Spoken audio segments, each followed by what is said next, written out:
ये कहानी 1999 की है, जब मैं 9 साल का था। मेरी फैमिली और मैं नए सिटी में शिफ्ट हुए थे। नई सिटी इसलिए क्योंकि मेरे डैड का जॉब चेंज हो गया था। हम मुंबई से आसाम में शिफ्ट हो गए थे। हमारा जो नया घर था उसका लोकेशन मुझे बहुत ज्यादा पसंद था। हमारे घर के पीछे एक छोटी सी नदी थी। उस नदी के पीछे जंगल था और घर के सामने खेलने के लिए लॉन था। It was just a perfect house. मेरे काफी सारे दोस्त भी बन गए थे जो मेरे घर के सामने ही आके खेलते थे। उनमें से एक मेरा बेस्ट फ्रेंड बना। उसका नाम अविनाश था। वो मुझे हमेशा ही कहा करता था कि हमारे घर के पीछे जो नदी है उसके पीछे जो जंगल है वो जंगल हॉन्टेड है। मेरे पेरेंट्स भी जोक किया करते थे कि हमारे पीछे जो जंगल है वो जंगल में एक ओल्ड मैन रहता है और अगर बच्चे लेट घर के बाहर रहे तो वो उन्हें किडनैप कर लेता है। मेरे पेरेंट्स की ये बात सुनकर मैं कभी 6 बजे के बाद अपने घर से बाहर नहीं निकलता था। सच बताऊं तो ये मेरे पेरेंट्स की बातों को मैं मानता था और मैं इस चीज से डरता था। नए घर में शिफ्ट होके 1 साल बीत गया। अभी तक यहाँ पे कोई भी अनयूजुअल चीज नहीं हुई थी। मुझे पता चल गया था ये सारी बातें मेरे मॉम डैड ने मेकअप की है ताकि मैं टाइम पे घर पे आया करूँ। लेकिन 1 साल बाद हमारे लोकेलिटी के बारे में कुछ ऐसी चीज सुनने में आई। अविनाश ने मुझे बताया 2 दिन पहले एक बूढ़ा इंसान नदी के पास गया था। वो एक टूरिस्ट था। वो नदी में स्विमिंग करने के लिए उतरा था। अचानक से नदी अनस्टेबल हो गई और वो डूब के मर गया।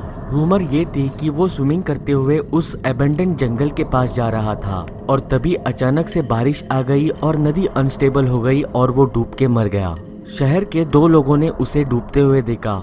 उन्होंने तुरंत पुलिस को बताया, लेकिन टू एवरीवन सरप्राइज उसकी बॉडी नहीं मिली। अगले दिन मेरा बेस्ट फ्रेंड अविनाश जब मैं डैडी को गैरेज में मदद कर रहा था तब वो मेरे घर पे आया। ही कॉल्ड मी आउट और उसने मुझे कहा कि let's go to the river. हम चेक करते हैं क्या हमें कुछ हॉन्टेड वहाँ पे मिलता है। जो चीज 2 दिन पहले हुई थी उस चीज को लेकर मैं अभी भी डरा हुआ था। मैंने अविनाश की ये बात मना कर दी। हम मेरे घर के बाहर ही खेलने लगे। लेकिन कुछ समय बाद मेरी क्यूरियोसिटी बढ़ी और मैंने अपने दोस्त से कहा कि हमें नदी के पास जाना चाहिए। अविनाश आगे चल रहा था और मैं उसको फॉलो कर रहा था। नदी के पास आके वो बीच में ही रुक गया। वो एबेंडेंड फॉरेस्ट के ट्री लाइन की तरफ देख रहा था। उसने सरप्राइज एक्सप्रेशंस के साथ मुझे पूछा, क्या तुमने वो चीज देखी? मैं कंफ्यूज हुआ। मैंने उससे पूछा, कौन सी चीज? उसने मुझसे कहा, क्या तुमने वो चीज बिल्कुल भी नहीं देखी?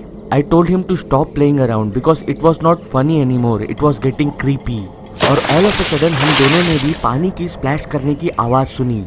वो बहुत ही ज्यादा लाउड आवाज थी। हम दोनों भी डर गए और भागते हुए सीधे मेरे घर के आंगन में आके पहुंचे। मेरे डैडी गैरेज में काम कर रहे थे। वो बाहर आए और हमें पूछा, व्हाट्स द प्रॉब्लम? क्या उस हॉन्टेड जंगल के बूढ़े आदमी ने तुम्हें वार्निंग दी? ऐसा कहते हुए वो हंसने लगे। हंसते हुए मेरी पीठ थपथपाते हुए मेरे डैड ने मुझसे कहा, हमें नदी के पास केयरफुल रहना चाहिए and no such things has the paranormal exist. इस बात को हमने श्रग ऑफ किया और हम खेलने लगे। तभी अविनाश ने मुझसे कहा कि उसने एग्जैक्टली वहाँ पे क्या देखा। उसने मुझसे कहा उसने एक व्हाइट फिगर को देखा जो कि ट्री लाइन से झाड़ियों के बीच में से ही बाहर पिक कर रहा था। उसकी ये बात खत्म होने के बाद उसने मुझसे कहा वो काफी एग्जॉस्टेड है और ऐसा भी लग रहा है कि आज बहुत जोरों की बारिश होगी और इसीलिए वो घर जा रहा है।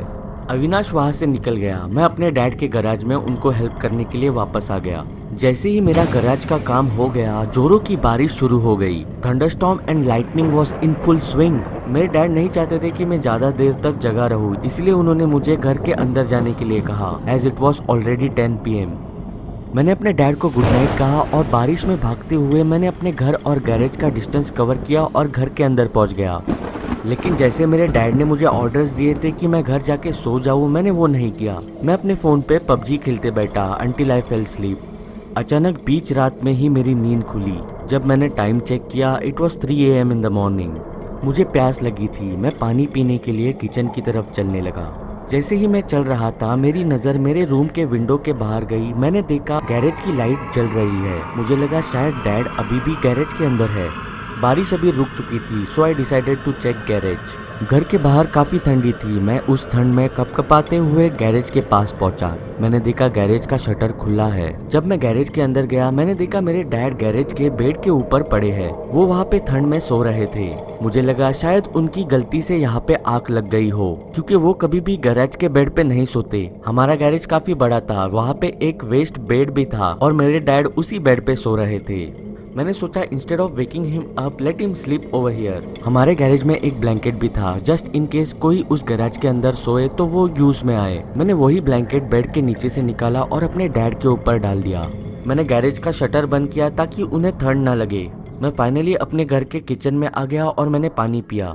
पानी पीने के बाद मैं अपने रूम में आया। बेड की तरफ चलते हुए मैंने अपने विंडो से बाहर देखा। मैंने देखा गैराज का शटर खुला है।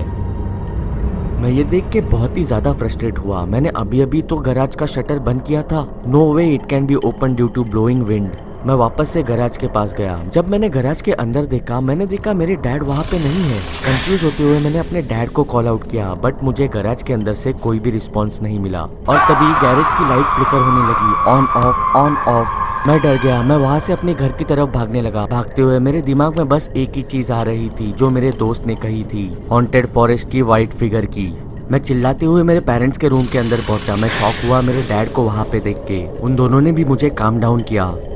जैसे ही मैं बात करने के लिए स्टेबल हुआ, मैंने अपने डैड से पूछा कि वो घर के अंदर कब आए। उन्होंने कंफ्यूज होते हुए मुझसे कहा, जब तुम वहाँ से 10 बजे निकले उसके बाद कुछ 5 मिनट बाद मैं भी निकल गया। ये सुनने के बाद मैं रोने लगा। मैंने रोते हुए मेरे डैड को सब कुछ बता दिया जो मेरे साथ हुआ।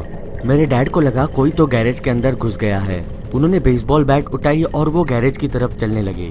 मैं अपने पेरेंट्स के रूम के खिड़की से गैराज की तरफ देख रहा था। मेरे डैड जोरों से गैरेज का शटर ठोक रहे थे। तभी मेरी मॉम मेरे बाजू में थी। उन्होंने मुझसे कहा, क्या मैं कोई सपना तो नहीं देख रहा था। ये सवाल सुनने के बाद मुझे काफी गुस्सा आया। मैंने इन माई डिफेंस चिल्लाते हुए कहा, गैराज का शटर सच्ची में खुला था, मैं वहाँ पे जाके भी आया। ये कहते हुए मैं गुस्से से उस रूम से बाहर निकला, मेरे डैडी की तरफ गैराज के पास। मैंने अपने डैड से शटर खोलने के लिए कहा and he did exactly the same. जैसे ही शटर खुला, मैं अपनी मॉम की तरफ रोते हुए चिल्लाने लग गया। मैं चिल्लाते हुए मॉम को कहने लग गया, सी आई वॉज नॉट लाइंग।